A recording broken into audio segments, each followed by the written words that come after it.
আলাইকুম। আপনারা যারা যুক্ত হতে পেরেছেন আজকের ক্লাসে সবাইকে অসংখ্য ধন্যবাদ জানিয়ে শুরু করছি আজকের ক্লাস। আজকে আমরা সম্ভবত 10ম ক্লাস করছি, যেটাকে আমরা বলছি যে ক্লাস নাম্বার 10 এবং লেকচার নম্বর হচ্ছে যে আমাদের এইচের পার্ট 3। পার্ট 3টা আসলে অনেক বড় একটা টপিক, মানে আমি এটাকে বড় করে দিয়েছি বিকজ এটার সাথে প্রত্যেকটার একটা লিঙ্ক আপ রয়েছে। মানে এরপরের যে বিষয়গুলো আসতো আমরা এটাকে পার্ট 4, পার্ট 5 এভাবে বানাতে পারতাম, কিন্তু আসলে এত না করে আমি ভাবলাম যে আমরা একটু সংক্ষিপ্ত করে এগিয়ে যাই। আর আমাদের শিটগুলো যেভাবে তৈরি করা আছে, সো এইগুলো আমরা দেখি যদি বাসায় একটু, আর না বুঝতে পারলে বারবার যদি ক্লাসগুলো দেখি তাহলে আমাদের হয়ে যাবে আশা করি। আর আমরা তাহলে কথা না বাড়িয়ে শুরু করব। তাহলে আমাদের আজকের আলোচনা হলো পার্ট 3। সো আমরা প্রথমেই দেখতে পাচ্ছি, আপনার কি স্ক্রিন শেয়ার দেখতে পাচ্ছেন? জি ভাইয়া দেখতে পাচ্ছি। জি ভাই। আর কি জুম করা লাগবে নাকি এটা এনাফ? আর একটু জুম দিতে ভালো হতো। ওকে, ঠিক আছে, জুমটা ঠিক করে নিচ্ছি। ওকে, এখন কি ঠিক আছে? এখন জি ঠিক ভাইয়া। আছে? ওকে। জি। তো আমরা দেখতে পাচ্ছি প্রথমে এখানে দেওয়া আছে সি দেওয়া আছে এবং লেখা আছে যে শব্দের শুরুতে, মাঝে এবং শেষে, শব্দের শুরুতে, মাঝে কিংবা শেষে যেখানে আমরা ক উচ্চারণ করতাম, এখন সেখানে আমরা সাধারণত খ মানে উচ্চারিত হবে। মানে বিষয়টা কি বুঝতে পেরেছেন কিনা? মানে সি দিয়ে কি হয়, সি দিয়ে কিন্তু কয়ের মতো করে উচ্চারণ হয়। যেমন ধরেন কি বলে কেক, তাই না? কেক, তারপর হচ্ছে কি কুক। সো এই যে কয়ের মতো উচ্চারণ হচ্ছে, সাধারণত আমরা যেভাবে আগে কয়ের মতো করে করতাম উচ্চারণ, সেখানে আমরা এখন কি করব, ক্ষয়ের মতো করে উচ্চারণ করব। আরেকজন যুক্ত হয়েছে, একটু যুক্ত করে নেই। আচ্ছা, আমরা মাত্রই শুরু করেছি, আপনি দেখতে থাকেন। তাহলে কি হবে যে সি শব্দের শুরুতে হোক, মাঝে হোক কিংবা শেষে হোক, একটা শব্দের যেখানেই ছিটা আসুক না কেন, আমরা মনে রাখবো যেখানে আমরা কয়ের মতো উচ্চারণ করতাম, এখন থেকে সেখানে আমরা ক্ষয়ের মতো উচ্চারণ করব। জাস্ট এইটুকু মনে রাখেন। আগের যে লেকচারটা, এটার সাথে কিন্তু এটার একটা ভালো মিল আছে, প্রায় সেম বিষয়গুলোই কিন্তু আসছে, একই ধরনের আলোচনা, তাই না? আগের লেকচারটাও কিন্তু এই ধরনেরই ছিল। সো আমরা একটু দেখি, উদাহরণ দেখলে আমরা বুঝতে পারবো। আসলে আমরা কি উপরের কথাটা বুঝতে পেরেছি? জি। ওকে, সো যেখানেই আসুক, যেখানে আমরা কয়ের মতো বলতাম সেখানে আমরা ক্ষয়ের মতো বলবো। এটা হচ্ছে বিষয়, এটা মাথায় রাখবো আমরা। তো আমরা দেখতে পাচ্ছি এখানে প্রথমে যেটা আছে সেটা হচ্ছে, আমরা এটাকে কি বলতাম, এটা দেখলে আমরা বলতাম কেইস, তাই না? কেইস বলতাম। তো যেখানে ক, দেখেন এই যে ক, এই কটাকে আপনি এখন কি করেন, খ বানিয়ে দেন, খেইস। একটু বলেন না আপনারা, খেইস। কেজ। কেক। আচ্ছা, তারপরে আমরা এখানে যেটা, এটা কি, এটা হচ্ছে কেক বলতাম, তাই না? তাহলে কি হবে, দেখেন প্রথমেও ক আছে এবং শেষেও ক আছে। এবং এই ক থাকলে এই যে মানে কি বলে, খেইটা তো আসলে ক্ষয়ের মতো উচ্চারণ হয়, সেটা ঠিক আছে, কিন্তু এখানে আসলে এই রুলস অনুযায়ী কোনটা, এই যে সি। সো এই সি এর পরিবর্তে এই যে প্রথমটা ক আসলো, এখানে এসে দেখেন খ হয়ে গিয়েছে। সো এখানে যখন খ হয়ে গিয়েছে তখন আমরা কি বলবো, এটাকে কেক বলবো নাকি কেক বলবো? কেক বলবো, তাই না? তারপরে আমরা একটু সামনে যাই, দেখেন এখানে দেখেন শব্দের শুরুতে আছে এবং মাঝখানে আছে। সো আমরা এখানে একটু আলাদাভাবে শিখি বা আলাদাভাবে ধরে ধরে দেখাই, তাহলে হচ্ছে যে আপনাদের বুঝতে সুবিধা হবে। সো তাহলে এখানে কি হচ্ছে, আমরা যেটাকে ক্যালকুলেট বলতাম, ক্যালকুলেট, সেটা হয়ে যাচ্ছে কি ক্যালকুলেট। সো এটা হয়ে যাচ্ছে কি ক্যালকুলেট। কারণ এই যে ঠি কি হয়ে যাচ্ছে, ঠ হয়ে যাচ্ছে। এই যে টটা কিন্তু ঠ হয়ে যাচ্ছে, কেন ঠি ঠ হবে, আমরা এটা শিখেছি, তাই না? আমরা শিখেছি না এটা? সো জি। এখানে এখানে কিন্তু এই যে ঠ হয়েছে, এই যে টটা সেই অনুযায়ী, এটা কিন্তু আগের ক্লাসের মানে এটা চলে গেছে অলরেডি। আর আজকের ক্লাসে আমরা যেগুলো আলোচনা করব সেটা হলো কি, যে এই যে এখানে যেখানে ক ক আসছে সি এর পরিবর্তে, দেখেন এই যে এই সি এর পরিবর্তে কিন্তু এই কটা আসছে, প্রথম কটা, এবং এই দ্বিতীয় মানে মাঝখানে সি এর পরিবর্তে আসছে এই কটা, করসকর কু যেটা আর কি। তাহলে কি হলো, ক্যালকুলেট, এটাকে আমরা ক্যালকুলেট বলতাম, কিন্তু এখন হয়ে যাবে কি খ্যাল ক্যালকুলেট, ক্যালকুলেট। বুঝতে পেরেছেন? সো দেখেন ক্যালকুলেট আর ক্যালকুলেট কত পার্থক্য। তারপর আমরা সামনে যাই, সামনে গেলে আমরা এভাবে আরো আছে, যেমন ধরেন যেটাকে আমরা কল বলতাম, এখন থেকে খল। এই যে কটা খ হয়ে যাচ্ছে সি এর কারণে, এই যে সি এর কারণে কটা হয়ে যাচ্ছে কি খ। নিয়মটা তোমরা উপরে শিখলামই, যে নিয়মটা কি তাহলে, সি শব্দের শুরুতে থাকুক, মাঝে থাকুক কিংবা শেষে থাকুক, এই সি এর উচ্চারণ যেখানে আমরা ক এর মতো করতাম, এখন থেকে সেখানে আমরা কি করব, খ এর মতো উচ্চারণ করব, খ এর মতো উচ্চারণ করব। বিষয়টা কি বুঝতে পেরেছেন? জি জি ভাইয়া। আচ্ছা, তারপরে এখানে হচ্ছে কাম, কাম না বলে আমরা কি বলবো, খাম। হুম? এটা মানে কি, শান্ত, তাই না? কাম। ওকে, সো আমরা সামনে যাই। এখানে দেখেন ক্যামেরা, তাই না? হয়ে যাবে কি, ক্যামেরা। একটু বুঝে নেন তাহলে ভালো হবে। একইভাবে ক্যাম্প হয়ে যাচ্ছে ক্যাম্প, একইভাবে ক্যান হয়ে যাচ্ছে ক্যান। তাহলে আজকে থেকে কি আমরা কি ক্যান বলবো? ক্যান আই হেল্প ইউ, এটা না বলে আমরা কি বলবো, ক্যান আই হেল্প ইউ। বুঝতে পেরেছেন? ক্যান আই হেল্প ইউ বলবো নাকি can I help you? Can I help you, Can I- তাই না? একইভাবে দেখেন এই যে এখানে কাউন্সিল, কাউন্সিল দেখছেন, কাউন্সিল। এখানে একটা জিনিস বোঝার আছে, সেটা হচ্ছে দেখেন প্রথম অংশের সি এর উচ্চারণে কিন্তু ক আসছে, তাই না? ক আসছে না? সো যখনই ক আসছে তখন এটা হয়ে যাচ্ছে কি, খ হয়ে যাচ্ছে। আর এই যে দ্বিতীয় অংশ, যে সেল, সেল, সেল, এই সেলের দিকে তাকান, সেলে কিন্তু এখানে ক আসছে, স আসছে, তাই না? ক আসে নাই, তাহলে এটা কি পরিবর্তন হবে? এটা কি জি না। আমরা ক্যানকেল বলি নাকি ক্যান্সেল বলি? ক্যান্সেল বলি। So, Cancel. যখন ক্যান্সেল হয়ে যাবে তখন এখানে ক পরিবর্তন হয়ে যাবে খ, তখন কি হয়ে যাবে, ক্যান্সেল, ক্যান্সেল, ক্যান্সেল। আমারটা একটু ভালোভাবে শোনেন, আপনারা এইভাবে প্র্যাকটিস করবেন। Can, cancel, come, camera, camp, can, cancel. Okay, so তারপরে আমরা তারপরের সামনে যাই। এখন সি দেখলেই সব জায়গায় কি ক্ষয়ের মতো উচ্চারণ করা যাবে? যাবে না। তার প্রমাণ হলো এই যে এখানে দেখছেন, এখানে দ্বিতীয় অংশে স হয়ে গেছে, ক এর মতো উচ্চারণ হয় না। যদি এখানে ক এর মতো হতো তখন আমরা খ বলতে পারতাম। তো যেখানে ক এর মতো হবে সি এর উচ্চারণ, সেখানে আমরা কি করব, খ এর মতো উচ্চারণ করব। আমি বারবার রুলসটা বুঝছি যাতে আপনাদের মুখস্থ হয়ে যায়। একইভাবে ক্যাম্পাস, নট ক্যাম্পাস, যেটা হচ্ছে কি ক্যাম্পেইন না হয়ে যাবে কি ক্যাম্পেইন। একইভাবে ক্যান্ডিড না হয়ে যাবে ক্যান্ডিড, ক্যান্ডিডেট না হয়ে যাবে কি হবে, ক্যান্ডিডেট। সো এইভাবে আমরা যদি নিচে যাই, ক্যাপিটাল না হয়ে যাবে ক্যাপিটাল, আর ক্যাপাবল না হয়ে যাবে ক্যাপিবল, তারপর ক্যাপাসিটি না হয়ে যাবে ক্যাপাসিটি, ক্যাপ্টেইন না হয়ে যাবে কি ক্যাপ্টেইন, তারপরে কি ক্যাপচার না হয়ে যাবে ক্যাপচার, কার না হয়ে যাবে কি খা। উপরের অংশটা কি বুঝতে পেরেছেন? জি ভাইয়া। সবাই কি বুঝতে পেরেছেন? জি ভাইয়া। অনেক আলোচনা তো, এই জন্য আমি একটু আজকে সংক্ষিপ্ত করলাম ওইটা। একইভাবে দেখেন মানে খেই শব্দের শুরুতে আসুক, মাঝে আসুক কিংবা শেষে আসুক, যেখানেই কয়ের মতো উচ্চারণ হবে, করতাম আমরা আগে করতাম, যেটা শিখেছি ছোটবেলা থেকে, এখন সেখানে আমরা কি করব, সাধারণত খ উচ্চারণ করব। দেখেন দুইটা রুলস কিন্তু প্রায় সেম ক্যাটাগরি, তাই না? সেম ক্যাটাগরি না? জি জি ভাইয়া। So, এখানে দেখেন তাহলে কি হচ্ছে, শব্দের শুরুতে খেয়ে আসুক, মাঝে আসুক কিংবা হচ্ছে শেষে আসুক, যেখানে আমরা কয়ের মতো করতাম উচ্চারণ, সেখানে এখন থেকে আমরা সাধারণত খ উচ্চারণ করব। আমরা একটু দেখি তাহলে একটা উদাহরণ। যেমন এখানে আমরা এটাকে কি বলতাম, কিপ বলতাম, কিপ, তাই না? মুছে দিয়ে যদি আমি লিখে দেখাই তাহলে কেমন হয়, কিপ। তো এটাকে তাহলে আমরা কি করব, কয়ের পরিবর্তে খ লিখব, কিপ। বুঝতে পেরেছেন? জি। বুঝতে পেরেছেন বিষয়টা? এটাই হচ্ছে আসলে আলোচনা, আর কিছু না। সো এটা মুছে দেই। এবার একইভাবে আমরা নিচে গেলে যেটাকে আমরা কি বলতাম হয়ে যাচ্ছে কি খি। একইভাবে যেটাকে আমরা কিক বলতাম হয়ে যাচ্ছে কেক, কেক। কেক, কিক আর কেকের মধ্যে কত পার্থক্য খেয়াল করছেন? একইভাবে দেখেন কিড, কিড হয়ে যাচ্ছে কি কিড। একইভাবে যেটাকে আমরা কিল বলতাম এখন হয়ে যাচ্ছে কি খেল, খেল। একইভাবে যেটাকে আমরা কাইন্ড বলতাম এখন হয়ে যাচ্ছে কাইন্ড। তারপর কিং হয়ে যাচ্ছে কিং, কিংডম হয়ে যাচ্ছে কিংডম, কিচেন হয়ে যাচ্ছে কিচেন।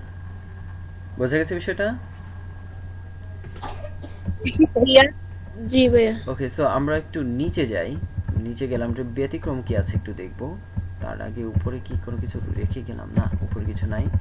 সো আমরা নিচে যাই দেখি আসলে ব্যতিক্রম কি আছে। এখানে কিন্তু ব্যতিক্রম কি, যে কে এর উচ্চারণ যখন ক না হয়ে ন হয়ে যাচ্ছে, অতএব ক মানে কে এর উচ্চারণ মানে যেটাকে আমরা খেই বলছি এখন, যে খেই এর উচ্চারণ ক এর পরিবর্তে খ কিন্তু অন্য ক্ষেত্রে যা আসবে তাই। কাজেই উপযুক্ত নিয়ম নিচের শব্দগুলোর জন্য প্রযোজ্য নয়। বিষয়টা অনেক জটিল হয়ে যাচ্ছে মনে হচ্ছে। আমি সহজে বলি, সেটা হচ্ছে আমরা খেইয়ের উচ্চারণ অলরেডি শিখেছি, যেখানেই খেই হচ্ছে খয়ের মতো মানে কয়ের মতো হবে, সেখানে এখন থেকে আমরা খয়ের মতো করে উচ্চারণ করব। এটা ছিল উপরে আলোচনা, তাই তো? যেমন এই যে কিংডম হয়ে যাচ্ছে কিংডম।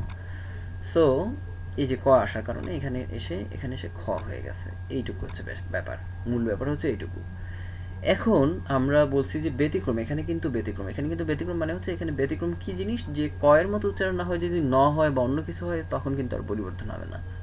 ঠিক আছে, বিষয়টা বোঝা গেছে?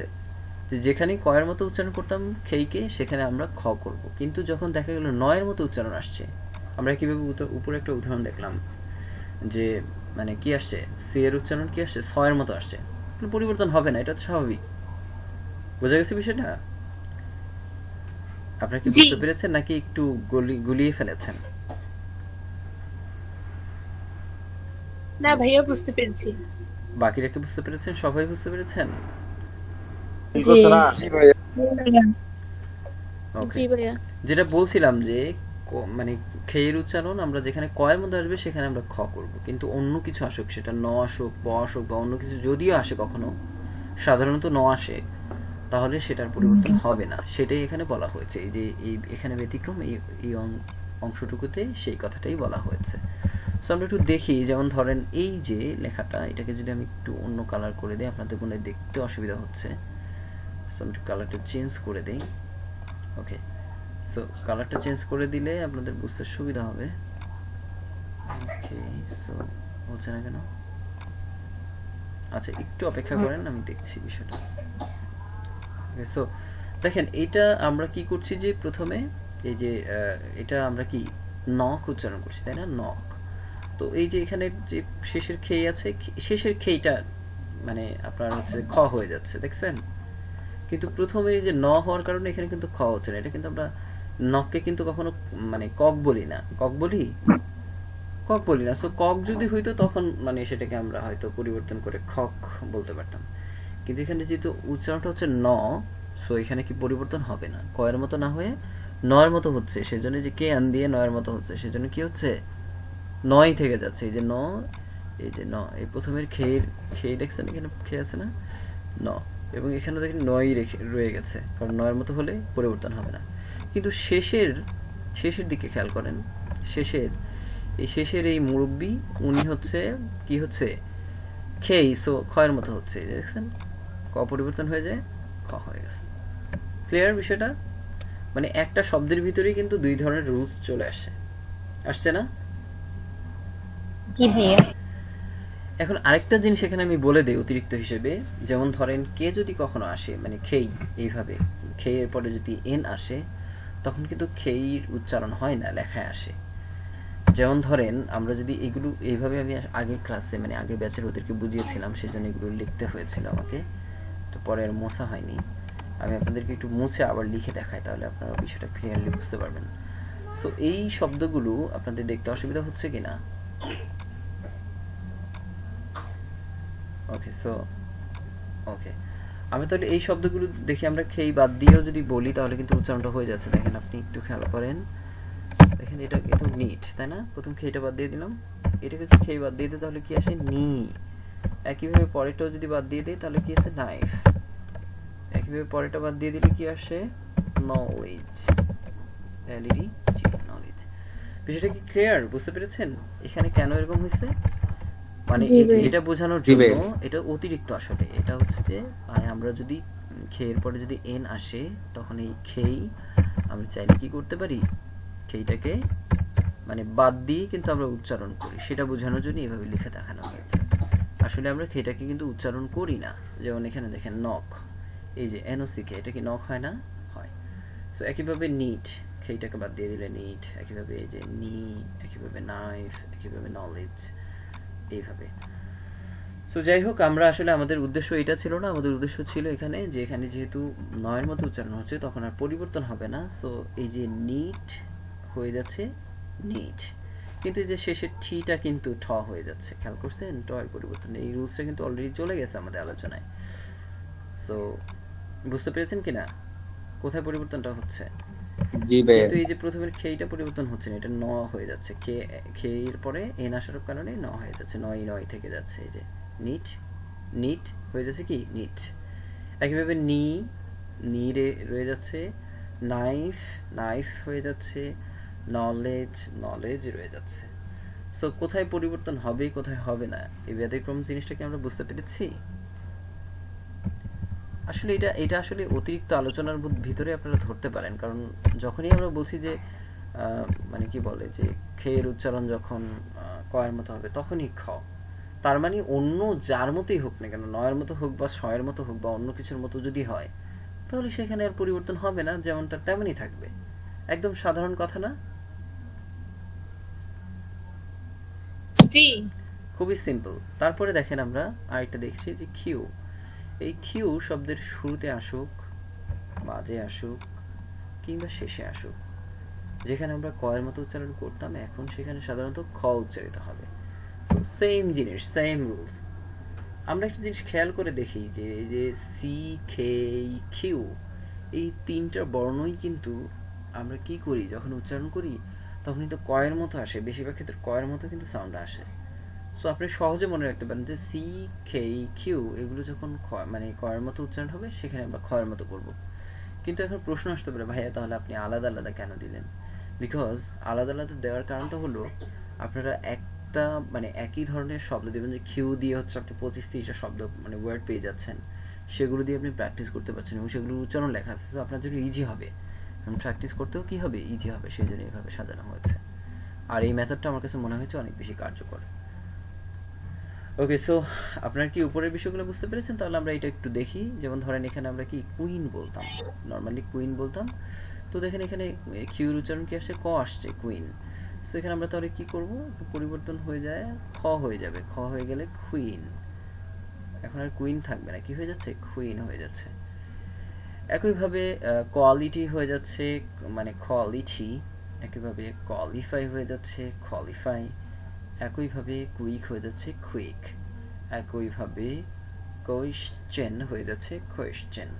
বুঝতে পেরেছেন? কোয়েশ্চেন হয়ে যাচ্ছে কি জি ভাইয়া। কোয়েশ্চেন। জি ভাইয়া। একইভাবে কুইজ, হ্যাঁ কুইজ, কুইজ প্রতিযোগিতা থাকে না, সেই কুইজ, কুইজ হচ্ছে কি কুইজ। একইভাবে কোচ হয়ে যাচ্ছে কোচ, কোচ, কোচ। সো এইভাবে কোয়ার্টার হয়ে যাচ্ছে কোয়ার্টার।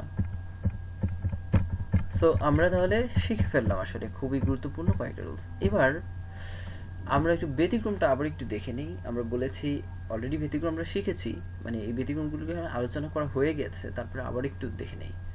সেটা বলা হচ্ছে সি কে এবং কিউ এর উচ্চারণ যদি কয়ের মতো না হয়ে অন্য কিছু যেমন চ বা ছয়ের মতো হয়, তবে কয়ের স্থলে খ হবে না, বরং যেমন আছে তেমনই থাকবে। এখন মনে হয় আপনাদের জন্য আরো সহজ হয়ে গেছে, কি বলেন? সহজ হয়ে গেছে না এখন?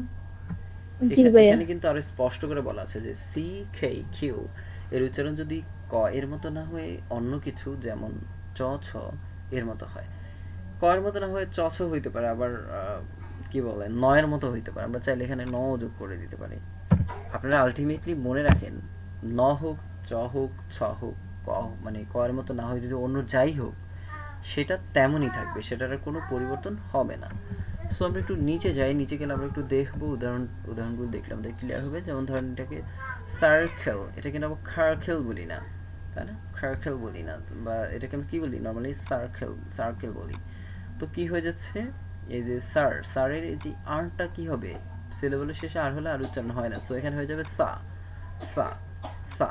আর এই দন্ত স না দিয়ে যদি আমরা এটাকে স দিয়ে বলি তাহলে এক্সপ্রেশনটা ঠিক আসে, সেই জন্য আমি দন্ত স এর পরিবর্তে মূল উচ্চারণে কিন্তু স লাগিয়েছি। খেয়াল করেছেন আপনারা? সো হঠাৎ করে দেখলে জি। কিন্তু আবার বিষয়টা খারাপ মনে হতে পারে। এখন দেখেন স দিয়ে কি বলি আমরা, যেমন ধরেন স দিয়ে হচ্ছে কি, স দিয়ে হচ্ছে ধরেন সোহান, কিন্তু স দিয়ে হচ্ছে কি সোবহান, দুইটা কি একরকম এক্সপ্রেশন? স আর স এর মধ্যে কিন্তু অনেক তফাৎ। কিন্তু স দিয়ে যখন আপনি বলবেন তখন অরিজিনাল এটা আসে আর কি, এক্সপ্রেশনটা। সো আমরা এখানে স ইউজ করেছি। আচ্ছা, তাহলে কি হচ্ছে? সার্কেল না হয়ে হইতেছে সার্কেল। সা কেন হয়েছে? সার রটা কোথায় গেল, বা এই যে রেপটা কোথায় গেল? ওই যে এই যে সিলেবলের শেষে আর আছে, সেই জন্য। কারণ আমরা অলরেডি একটা রুলস শিখে আসছি যে সিলেবলের শেষে যদি আর থাকে, সেই আরটা কি হয়? বাদ চলে যায়। ওকে, এবং তারপরে যদি কনসোনেন্ট আসে, এবং দেখেন এই যে তারপরে কনসোনেন্টও কিন্তু আসছে। তো দুইভাবেই কিন্তু দুইটা রুলস কিন্তু এখানে অ্যাপ্লাই হয়ে যাচ্ছে। তাহলে সা খেল, সা খেল। তো সা খেলে এটা কিন্তু স এর মতো উচ্চারণ হয়েছে এই সিটা, সেই জন্য এটার পরিবর্তন না হয়ে এই যে স, তার মানে এই যে স, তার মানে কি হলো একটু বলেন? এই যে স, তার মানে এই যে স, মানে স কেন এখানে স, মানে স লিখলে যে হবে না বিষয়টা এরকম না, হবে, কিন্তু সটা দিয়ে অরিজিনাল উচ্চারণটা আসে, সেজন্য আমি লিখে দিয়েছি। আপনারা কি বুঝতে পেরেছেন বিষয়টা? একইভাবে জি। এই যে সি এর উচ্চারণে আমরা একটু খেয়াল রাখি। সি এর উচ্চারণে আমরা দেখতে পাচ্ছি সেল, সেল। এটা কিন্তু আসলে সেল এরকম হয় না, কি হয়? সেল হয়ে, মানে শেল হয়ে, শেল। কিন্তু স দিয়ে দিলে কি হয়েছে? সেল। এবার কিন্তু সঠিক উচ্চারণটা আসছে। তো বলছি যে এখানে সার্কেল, সার্কেল হবে, খাখেল হবে না। একইভাবে এখানে কি হবে? যে সেল হবে, খেল হবে না। সো এই শব্দকে আমরা জীবনেও খেল বলি না, এটাকে আমরা সেলই বলি। সো কিভাবে ব্যতিক্রমটা কেন আসছে? ছয়ের মতো উচ্চারণ হলে, নয়ের মতো উচ্চারণ হলে, কিংবা মানে খয়ের মতো না হয়ে, কয়ের মতো না হয়ে যদি অন্য কোনো কিছুর মতো এক্সপ্রেশনটা আছে, মানে আমাদের আসে নর্মালি, তাহলে আমরা সেখানে সেটা মানে তেমনই রাখবো, কোনো ধরনের পরিবর্তন আমরা সেখানে করব না। কিন্তু যখনই কয়ের মতো উচ্চারণ আসবে, সেখানে আমরা কি করব? আমরা সেখানে খয়ের মতো করে বলবো। এখন কি ক্লিয়ার? জি ভাইয়া। আচ্ছা, এখন বলছি যে এই যে ধরেন city, celebrate, bicycle, ceiling, certain. এই যে সার্টেইন দেখছেন, আমি কিন্তু সার্টেইন বলি না, দেখছেন? সার্টেইন। এইগুলো কি এমন শব্দের সংখ্যা অপ্রতুল, কাজেই চিন্তিত না হয়ে পত্রিকা বা বইয়ের চিরকুট অবসরে বসে যাচাই করুন। যখনই এমন আসবে আপনি এই নিয়মে উচ্চারণ করুন। বলা হচ্ছে যে এই ধরনের শব্দ, এই যে ছয়ের মতো উচ্চারণ, নয়ের মতো উচ্চারণ, এইগুলো কিন্তু খুবই কম সংখ্যায়, মানে সংখ্যায় এরা একদমই নগণ্য। যেহেতু এরা একদমই নগণ্য, সো এদেরকে নিয়ে চিন্তিত হওয়া যাবে না। অপ্রতুল মানে কি? খুবই কম। প্রতুল না, প্রতুল নয় এমন, প্রতুল মানে অনেক বেশি। তো এদের সংখ্যা যেহেতু অপ্রতুল, কাজে চিন্তিত না হয়ে পত্রিকা বা বইয়ের চিরকুট অবসরে বসে যাচাই করুন। দেখো, অবসরে বসে আছেন, আপনি আপনার ফোন থেকে পত্রিকা পড়লেন, বা হাতের সামনে একটা ইংরেজি পত্রিকা সে পড়লেন, কিংবা কোনো একটা চিরকুট পড়লেন ইংরেজির, দু একটা লাইন লেখা আছে, সেখানে যদি এই ধরনের শব্দ দেখেন, তখন আপনি 2-3 বার বলে ফেলেন না, তাহলে কি হবে? আপনার উচ্চারণটা ঠিক হয়ে যাবে। সো এইভাবেই কিন্তু আসলে শিখতে হয়, সব জায়গা থেকে এভাবে শিখতে হয়।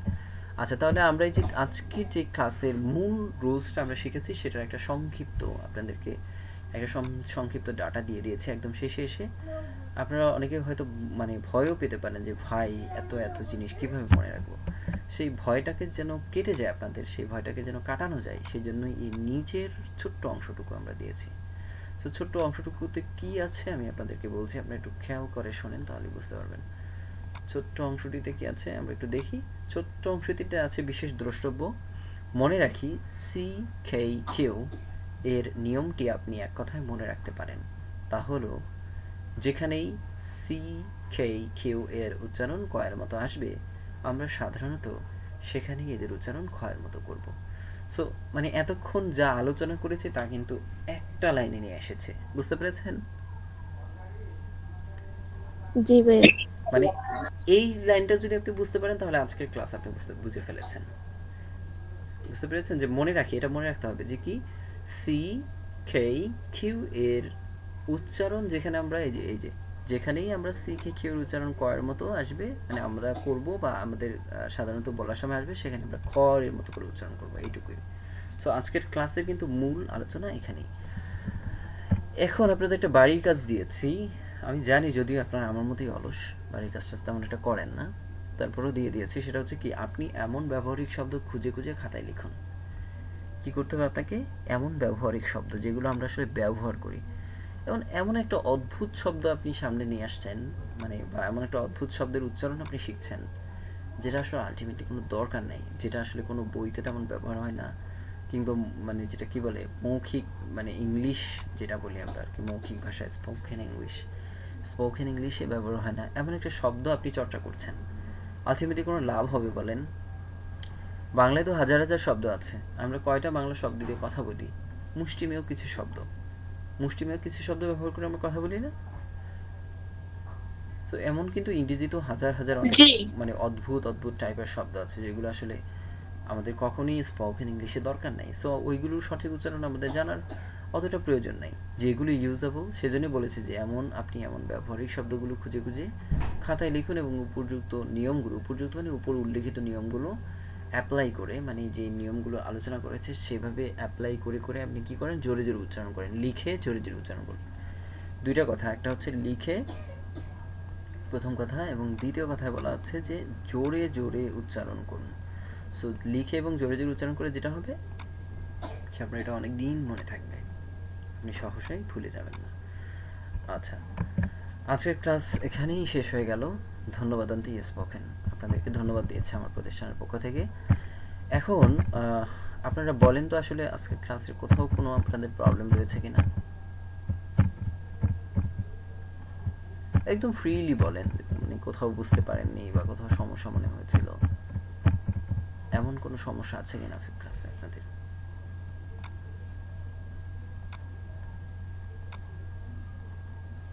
আমার কথা কি শুনতে পাচ্ছেন?